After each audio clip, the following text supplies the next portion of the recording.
Greetings, happy warriors, and thank you for being tuned in to the Rabbi Daniel Lapin Show, where I, your rabbi, reveal how the world really works. Thank you for being part of the show. And thank you for all you do to spread the word of the show, because the number of subscribers has been going up beautifully, and I find that very gratifying and encourages me to greater efforts and more energy. So, by the way, if you haven't yet subscribed, it will be a fine time to do that now. It would be wonderful if you actually did that. So go ahead. And today we're taking a look at how terrible advice misleads young women. And this came about because I had a long drive to do recently. And it turned out that I enjoy listening to podcasts. I sometimes enjoy listening to discussions on satellite radio. And so during the course of the drive, I had the opportunity to hear, and I decided to tune in to a number of different podcasts where young women host the show and provide advice to call-ins from other young women. And I recorded some of the questions and some of the answers, and I thought about it for a few days and reviewed them and realized that something insidious is going on here, and something that is incredibly disruptive to society in general, to any young women who hear these things, and of course to men who seek wives with whom they can walk hand in hand through life and with whom they can build a future and a family. So the intrinsic problem here is that it's kind of unfair to women in a certain sense, in that in the male-female dynamic, what the male brings to the partnership is, and I spoke about this a little bit in the special bonus last week, and I'll give another bonus this week as well, and I'll explain what that is in a moment. But I spoke about the fact that what the guy brings to the relationship is power. Now, I use the word power even though it has a negative ring to it, and I'm aware of that, but I'm going to ask you to back off that particular connotation and think of it in terms of an encapsulation of prestige and prosperity, confidence, ambition, the things that make a man attractive to a woman. And what a woman brings is femininity and attraction and feminine appeal. What that means is that almost automatically there is a power imbalance, right? Well, of course there is. And that doesn't mean that that's how it continues through life. The truth is that most women can get most men to do a great deal of what they want them to do. Again, because there is a power in the reverse direction as well. But what are some of the characteristics that contribute to the power, particularly enjoyed by the man? Well, for one thing, nature is cruel to women in the sense that a woman's childbearing ability, which is attractive to a man in one way or the other, is on a downward gradient from a fairly early stage.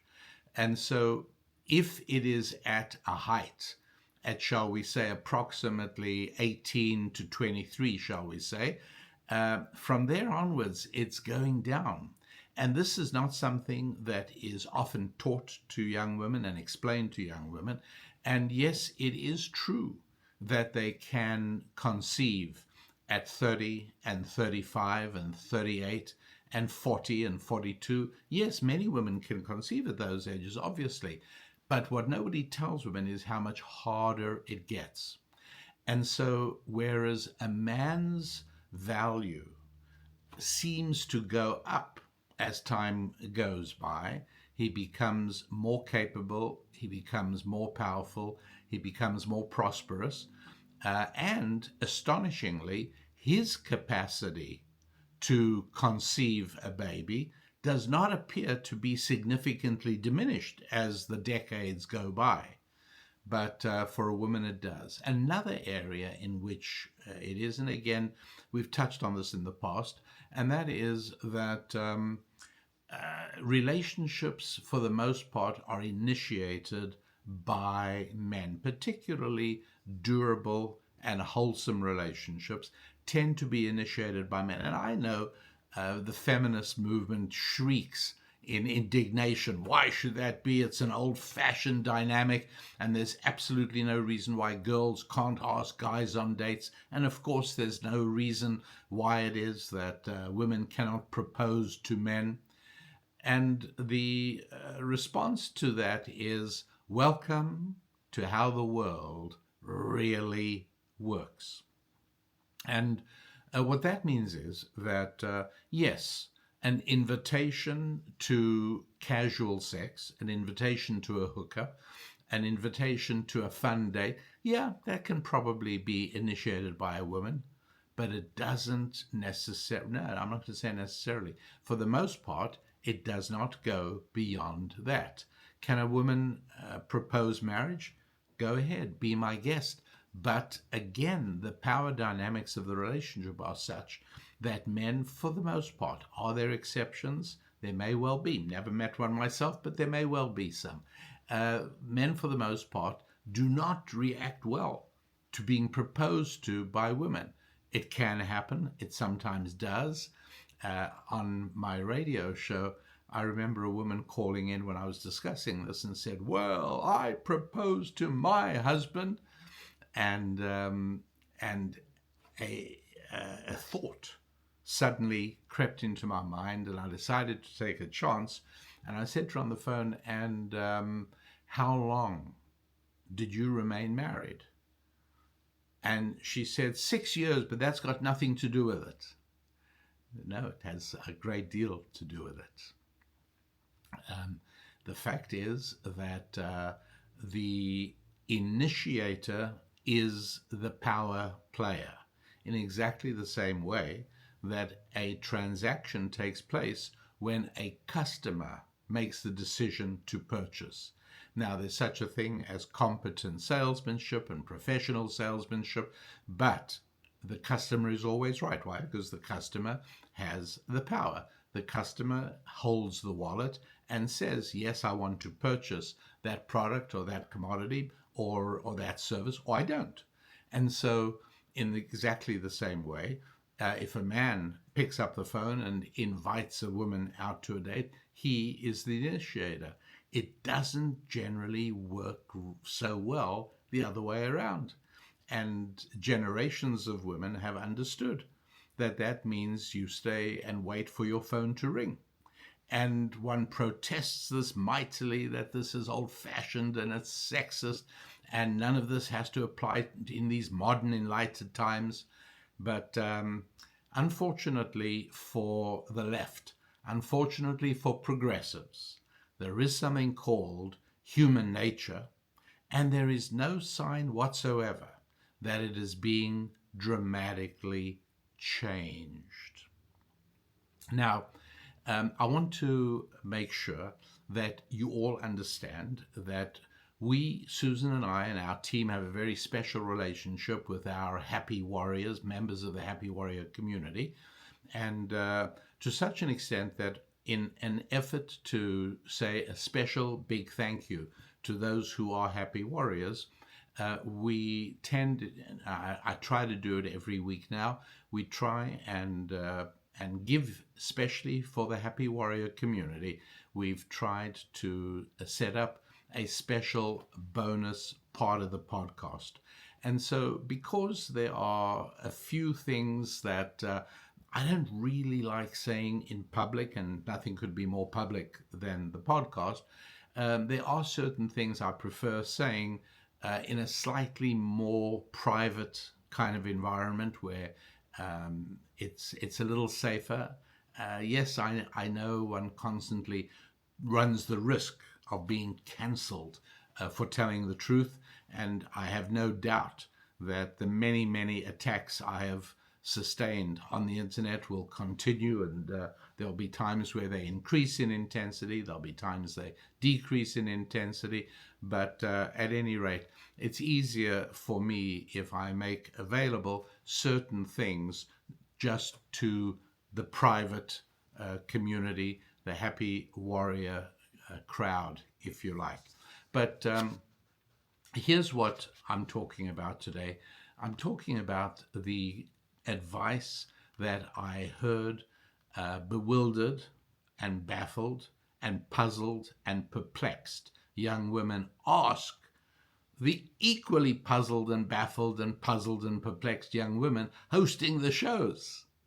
And I'm going to tell you the question, and I'm going to give you the gist of what the answers were. And while I'm doing so, you might like to think about how you might answer these if a niece of yours, if a family friend, the daughter of a friend, or maybe even your own daughter were to ask you these.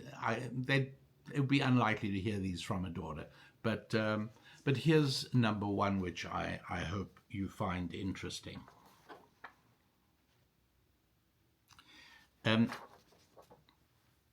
It is. I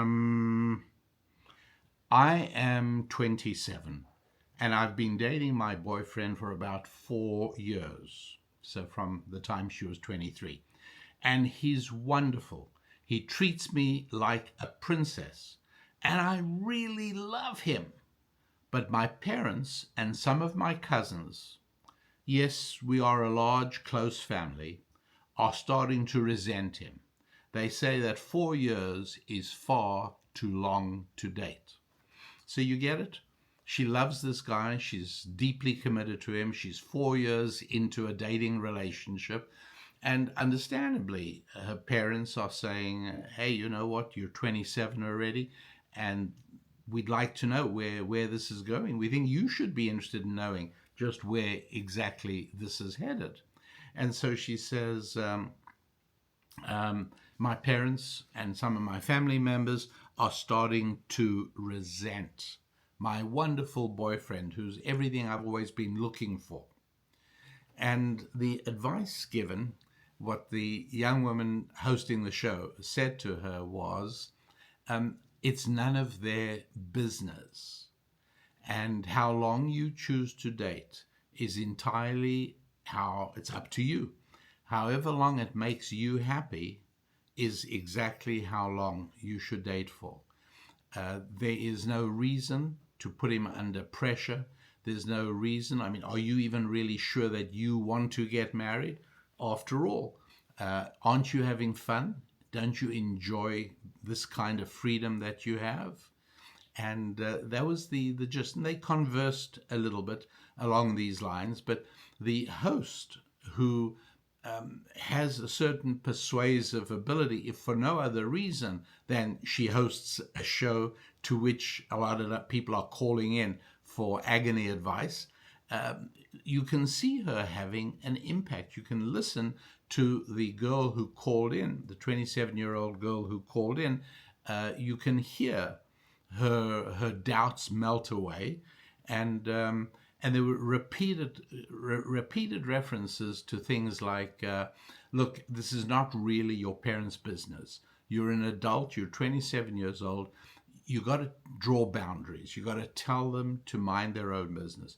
And she even said, you've got to even tell your parents and your family that you love them and you love being part of the family, but you're going to have to start cutting back the time you spend with family if they're going to butt into your business in this fashion. And I wonder what you might have said to the young woman asking this question. What I would have said to her is, look, I consistently recommend very strongly against long dating relationships. And part of the reason is that our minds play tricks on our heart, and our heart plays tricks on our head. And one of the things that happens is that the more time you've invested in this relationship, the harder it is to end it. Firstly, you are emotionally involved. And secondly, you are aware that time is passing by.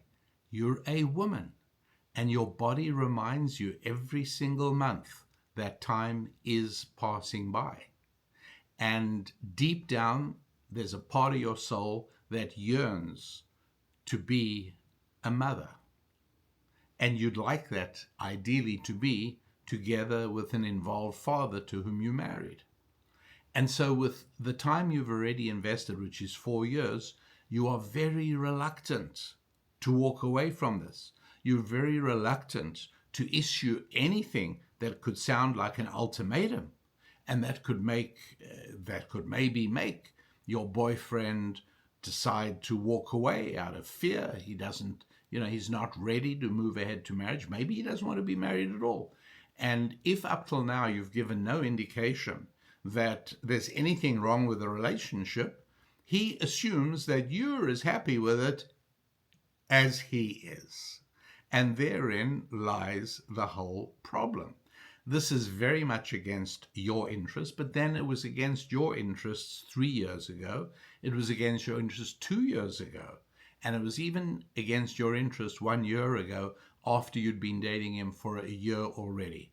A year is a very long time when you are a woman in your early 20s, because obviously if you're going to waste a year, let alone 4 years, on a relationship that doesn't bring you what you want.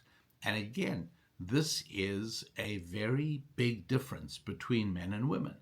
And that is, women know from an early age that for the most part, they yearn for a husband and for babies. They yearn for a family.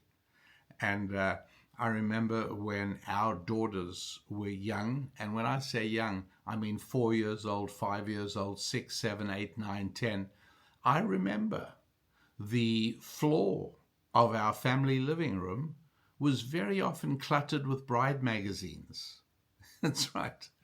They used to spend the money that they earned doing various jobs around the house, and they spent a good portion, looked like a whole lot, on bride magazines, and they would talk about their weddings and these are young little girls.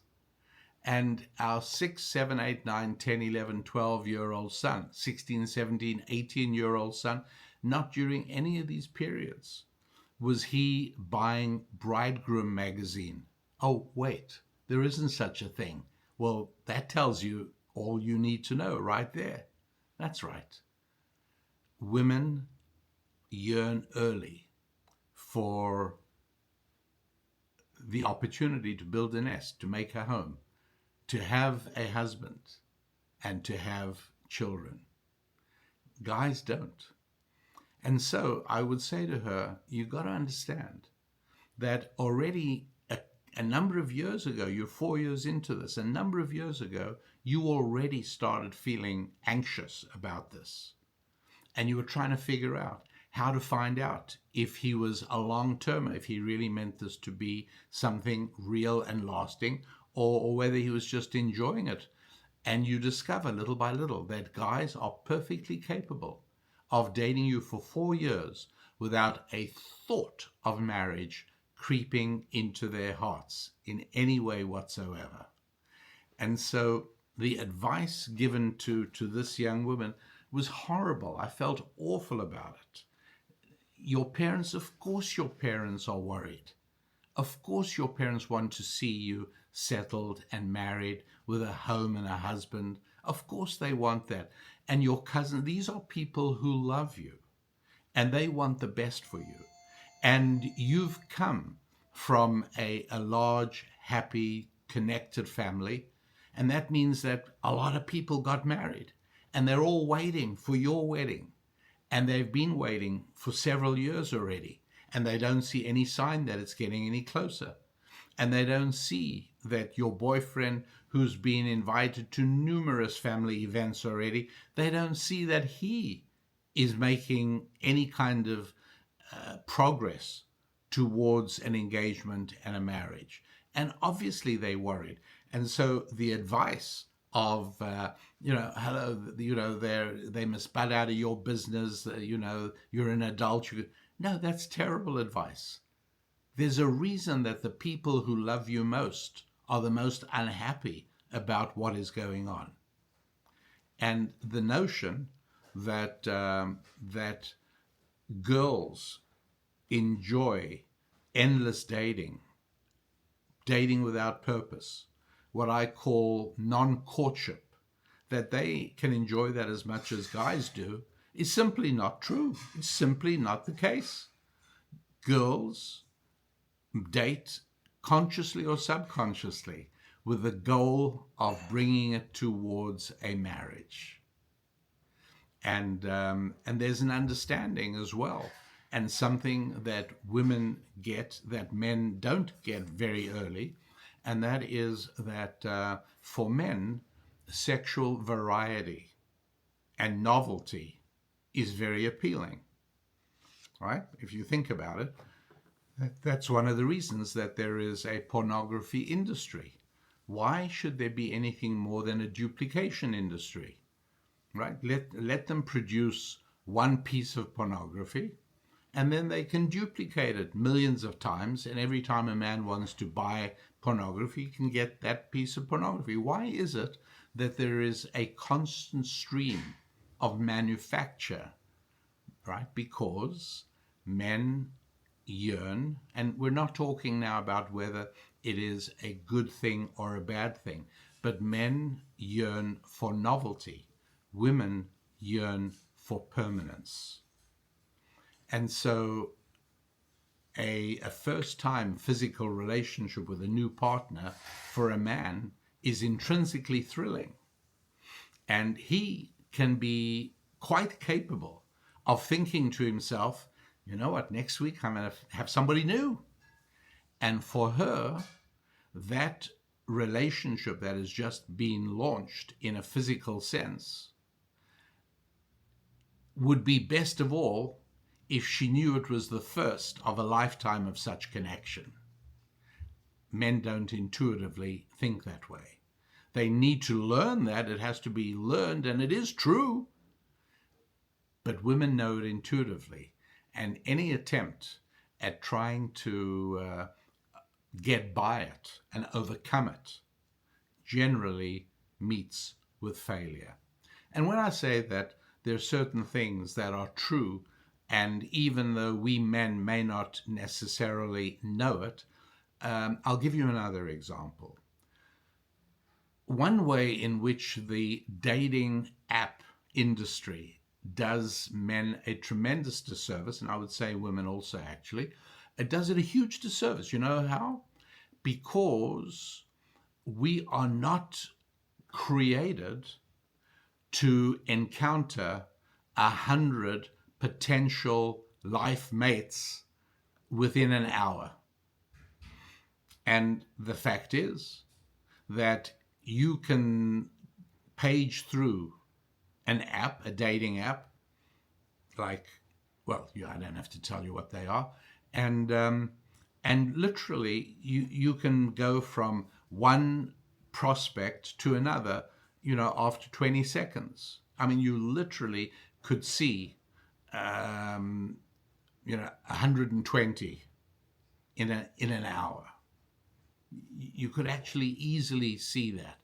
And then, and it creates a sense that there's an everlasting stream. And who knows, maybe the next person you see is going to be even more stunning. And maybe you will swipe right on it in exactly the same way that they will, and you'll connect. And then guess what? Next week there can be another one. That's not how we are created. And there is a certain kind of sensual overload that takes place and does real damage to men and to women in this respect. And so it's not that the internet dating industry is totally without use. It's like many other things. It's a tool, and it can be overused. It can be used badly. It can be used for good. And so to make it possible for somebody in a small town somewhere to meet somebody in another small town, an hour away. Ordinarily, you very well may not meet that person, and now on the dating app you do, and that's wonderful. That's a good usage. But the fact is that that's not the only person you're going to be looking at. You're going to be looking at, who knows, dozens of other people as well. And that is it's a very real problem. That kind of overload makes it very difficult because you constantly feel that there's somebody on the next screen who's just right for you. And so you keep going.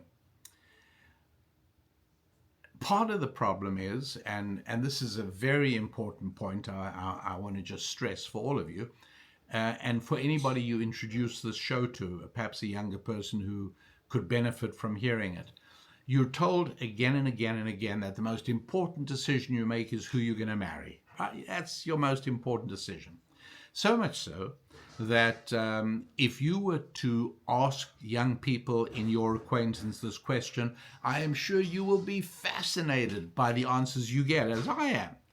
And the question is, how much of a success of a marriage is due to having picked the right person? And most people think it's 100%. It's as if they consider themselves to be individuals with no agency whatsoever, individuals with no will, individuals with no capacity to change their behavior and influence their environment. It's a terrible thing. It's not true. And to live this lie is to make the most dreadful mistakes in life. And so how much of marital happiness is due to picking the right person? I would say, if I had to put a number on it, roughly speaking, 20%. 80% of the success of a marriage depends on how the man and the woman conduct themselves from day one of the marriage. No, I'd say from about day minus 60, right? About 2 months before the marriage, maybe a bit more. That's what makes the difference. And so, if you like, the constitution, an unwritten constitution that a young couple sculpt for themselves to provide the moral boundaries and the philosophical shape and the value system of the marriage, those are the things that ultimately determine the success or the failure of the marriage. It's not who you pick. And if people could understand that, those who do understand it are liberated from this terrible tension of, maybe I'm picking the wrong person. If I just wait till tomorrow, and of course, right or wrong is hugely influenced by appearance, because that's what comes out initially on these dating apps. So it's a huge problem, and I think it leads into the second question that I heard during my road trip, as I was able to listen to young women dialing in for advice to podcasts and to radio shows that were being hosted by, yes, other young women. So here's the next one. My boyfriend and I started dating when I was a senior in high school. He was 23, so she was 17 or 18. He's 23, so say about a 5-year difference. We're now 21 and there you go. We're now 21 and 26, right? 5-year difference. And I'm graduating college soon. And my parents and my boyfriend will be guests at my graduation weekend. My parents are rude to him and clearly don't like him. I've asked them and they say it's because his parents are divorced. How do I get them to be polite to him and not spoil my whole graduation for me? And you've got to ask yourself, what would you say to this young woman? She's 21. Her boyfriend is 26. They've been together for, 3 years? Yeah, they've been together 3 years. Boyfriend and girlfriend. When I say together, I shouldn't really say that because you really are only together with someone you're married to. And so her parents don't like the guy, and so the answer given, not your answer, not my answer, but the answer given was, tell your parents that if they cannot control themselves and give you the respect you deserve as an adult, you chose this guy as your boyfriend, he's your choice, and your parents have to accept that. And if they can't, you have to tell them that you would, if necessary, you will rescind the invitation and ask them not to come to your graduation. So you see that this particular host has been incredibly influenced by progressive Marxist thinking that family just doesn't matter. Family not important. And if family isn't important, well then what is? Friends, of course. Friends. That's what really counts.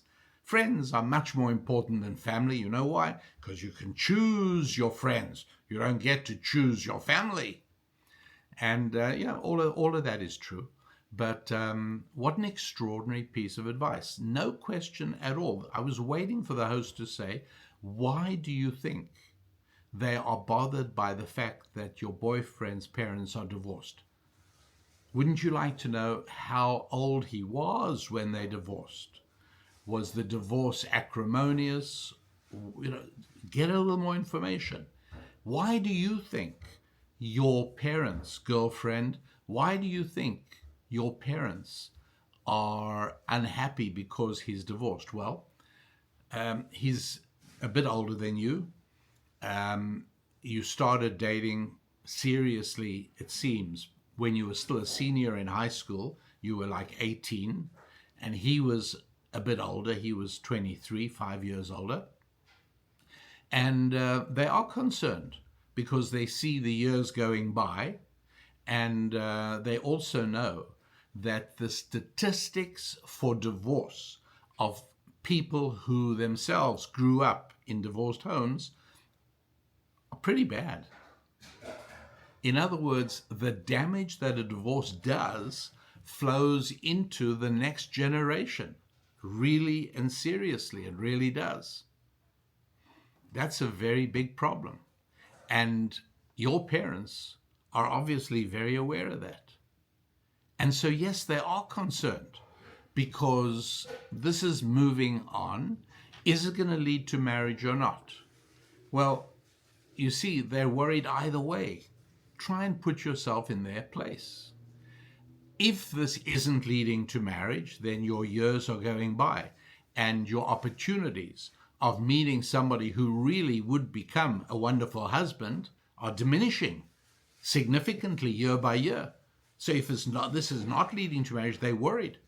And if it is leading to marriage, they're asking themselves whether this is really the best guy for you to marry.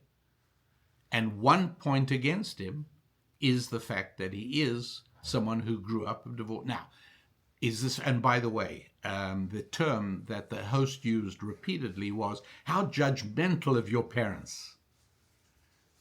And it's important to put yourself on the alert. Anytime you hear somebody condemning a line of thinking because it's judgmental, you should dismiss that. Because judgmental is not an overall indictment on anything. Everything is being judged all the time. When you buy car insurance, your driving record is being judged. And maybe even your gender and your age are being judged. If you're a 19-year-old male trying to buy car insurance, you can bet that you're being judged as part of a group, which makes it even worse. Nothing wrong with judging. We make judgments all the time in our lives. And yes, it is perfectly possible for a young man or a young woman to be confronted by two marital possibilities and to try and judge which one is superior? Which one would be in your best interests to go? Hello? Susan? Hello? Was that a little terrible? That was a lot terrible. What? I'm making Shabbos.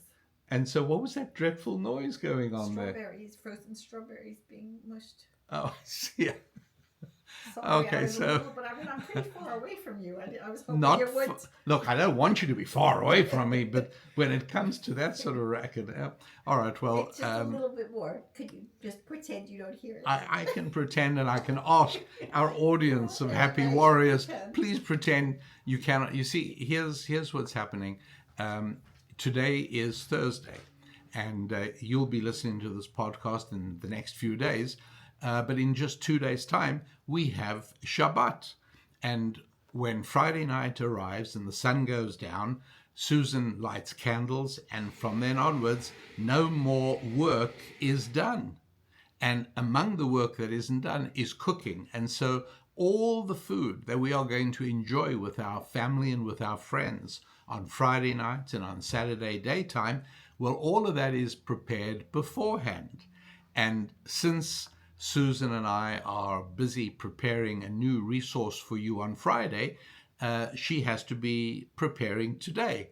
And it turns out what we were hearing there was frozen strawberries being something pureed maybe in a food processor. That was it sounded really bad. It sounded as if all kinds of mayhem was being wreaked back there. But you'll pardon me having satisfied myself as to Susan's safety, and we can now resume back to where we were going. Yes, it's quite possible for two people to be present in your consideration. And I sometimes ask this question, and I say, imagine you're a young woman and there are two possibilities. There's two guys and they're very similar in all respects, excepting in this respect. Which would you choose? And it's almost invariably an interesting conversation that flows out of that. But yes, it's quite possible that this girl's parents are saying to themselves, you know what, you started dating this guy when you were 18. You are now 21, 3 years have passed, and we don't know. Yes, marriage, well, he is divorced, which means that there is a statistically significant chance of him also not being able to sustain a lasting marriage. And so if all things are equal, if you could marry two guys, both excellent in every respect, excepting one is the child of parents who had a divorce and one is the child of an ongoing, happy, loving family, there's no question which one to choose. And this person was, the host was getting wrapped up in this idea of how this is judgmental against this guy. Divorce isn't bad. It's just one of those things that happens to some people. That's what she said. No, divorce is terrible. There's no question about it. It doesn't necessarily mean you're not a bad person if you've had a divorce, but it does have bad impacts, and they go down to future generations. It's not fair on him. It's nothing to do with him that his parents were divorced. Look, Al Capone's son had a lot of trouble getting a job in a bank. It's not fair. Al Capone's son was law-abiding. Example, okay? I don't even know if Al Capone had a son, and I certainly don't know if he's tried to get a job at a bank. But you just imagine what happens when he goes in and he applies for a bank job, and the bank manager says, and what's your name? He says, Al Capone Jr. Bank manager raises his eyebrows and says, any relationship to the Al Capone who's currently serving time in a federal prison? Oh, yeah, it's my dad. I get to visit with him once a month. I'm quite sure the bank would say, thanks very much indeed. We'll let you know. And that'll be the end of it. Why? Because it doesn't make sense for the bank to hire Al Capone. If anything should ever go wrong, the board of directors will say to the bank manager, what were you thinking? Yes, of course it's unfair. And when the Bible speaks about the sins of the fathers being visited upon the children to the next generation and the generation after that, this is what it's talking about. It's not talking about lightning and thunderbolts striking you. It's talking about the fact that our children benefit from good things we do and they suffer from bad things we do. That's how the world really works. You've got to understand that, right? A woman goes on drugs, or a woman smokes cigarettes, or a woman drinks a lot of alcohol during the time that she is carrying a child to birth. Yes, that child will pay the price. Is it unfair? Of course it's unfair, but it's how the world really works. Do you remember in the Holistic You? Yes, in our book, The Holistic You. Speak up, Susan. We discuss, and I'm trying to remember who it is. I think it was the person who did TV Guide. But sometimes a child recognizing that unfair thing that happened because of their parent, his or her parent, basically dedicates their life to redeeming the name. Yes. And we actually discuss a case like that in the Holistic You. Yes. I believe also O'Hare Airport, I believe, was the same kind of case where the father was a mafia figure. If I have the wrong airport, I apologize to everyone in Chicago. But I believe that the father was a mafia figure and the son became a war hero, partially motivated by the fact that he wanted to I don't know if you can hear, and I wish you could see Susan. I love the way she looks, but she probably, I'm almost sure, doesn't want to appear on camera because she is in fantastic cooking mode. And I got to tell you, I mean, I think a wife in an apron preparing a meal is one of the sexiest sights in the whole wide world.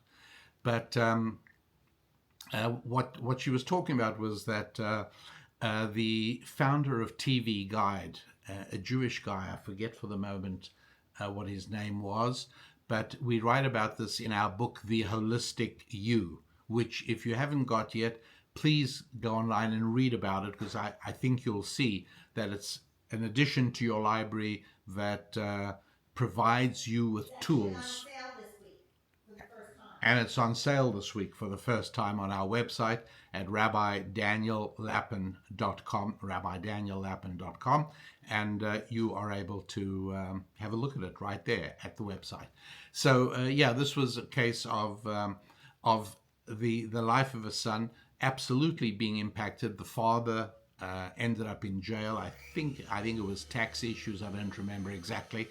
And the son really dedicated himself to restoring the family name. And indeed, he did that in spades.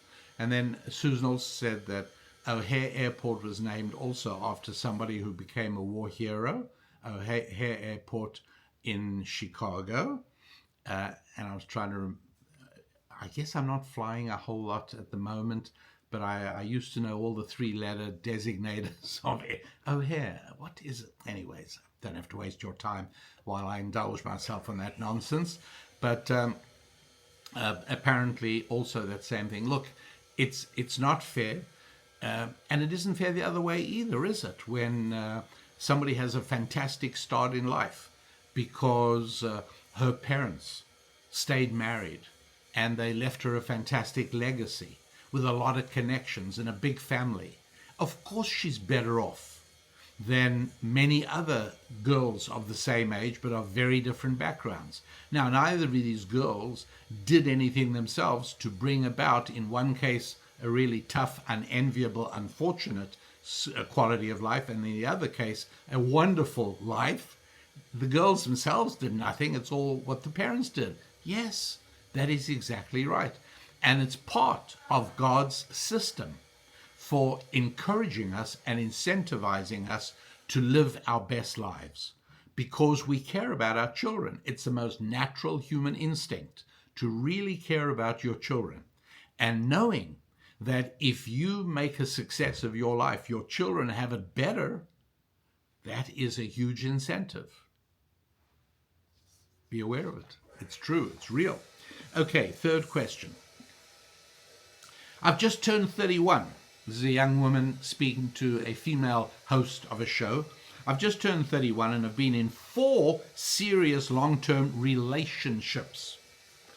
Now, I've told you in the past, there is no such thing as a male-female relationship. Male and females are either mother-son, father-daughter, husband-wife, divorcee, and I think that's about it. There isn't anything else. The idea that there is a relationship, it's not real, not existent. It's imaginary. I don't feel like serious dating now. Okay, she's 31. She's been in 4 serious long-term relationships. So that's like probably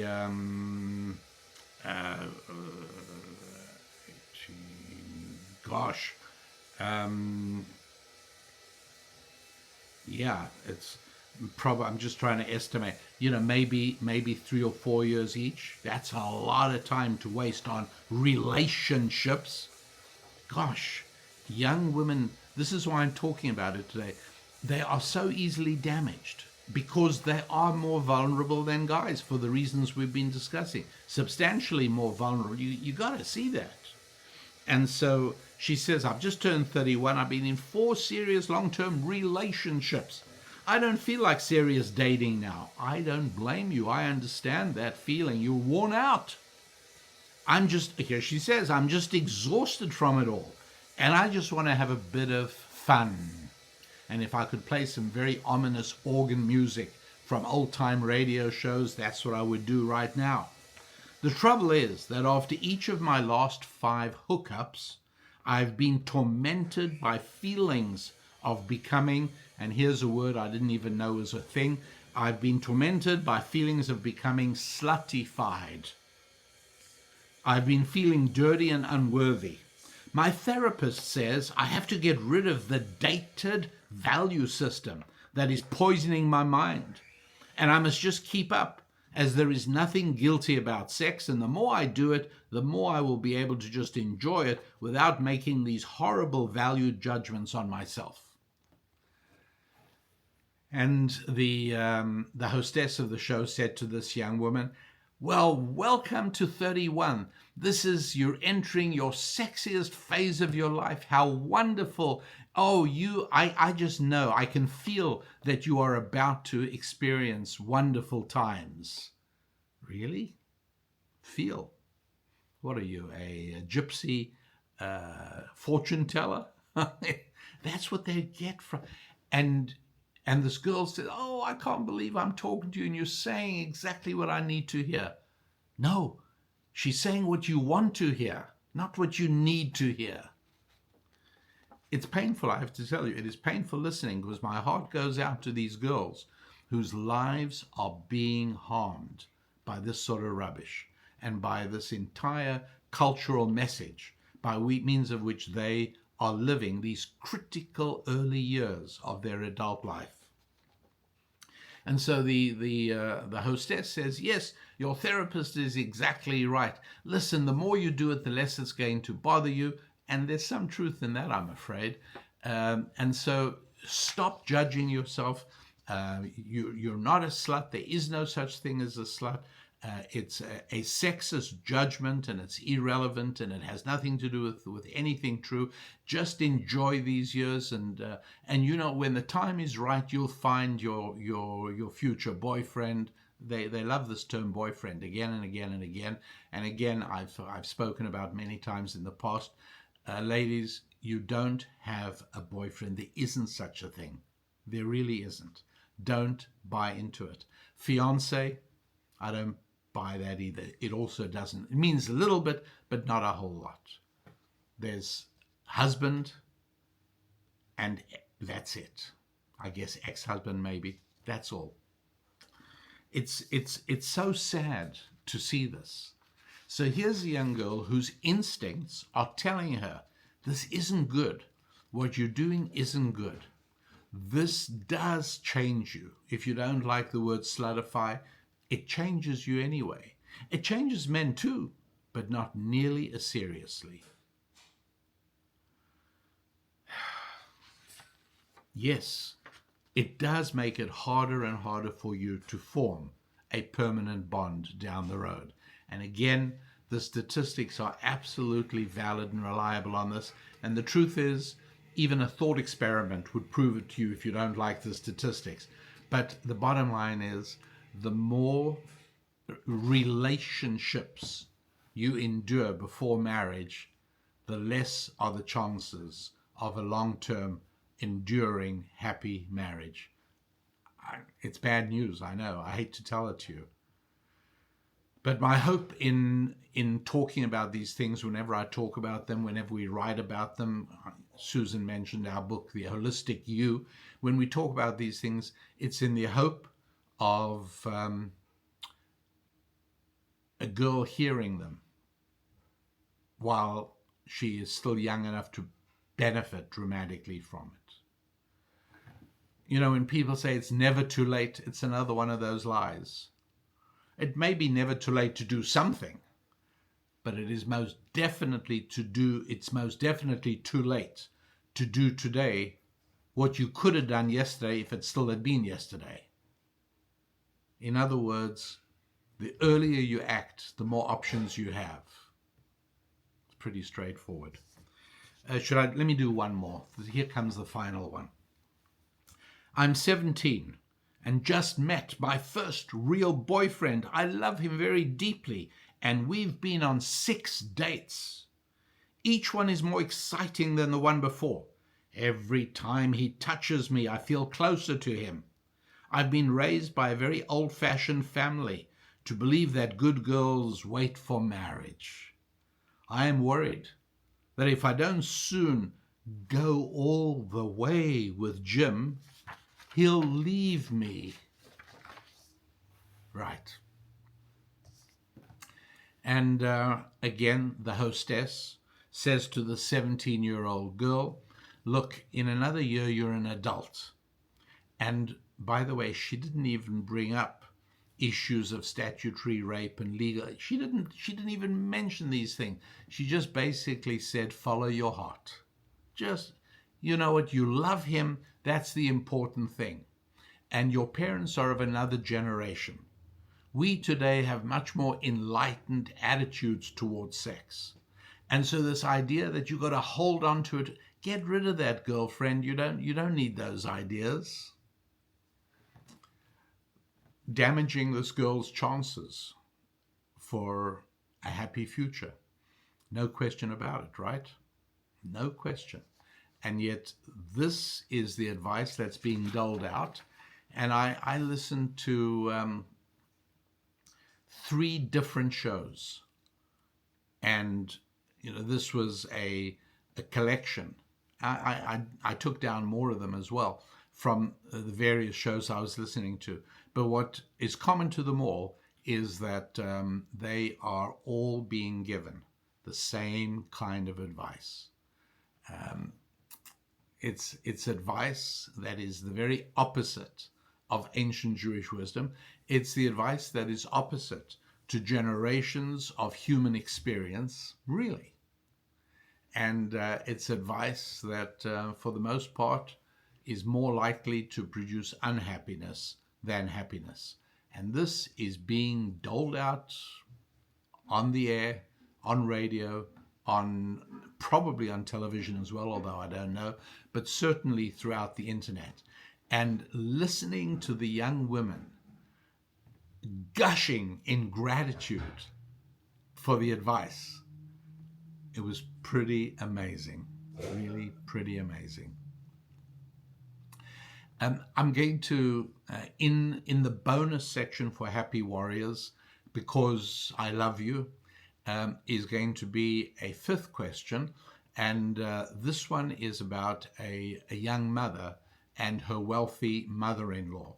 And I'll be talking about that one in the bonus section, which is specially for you Happy Warrior members.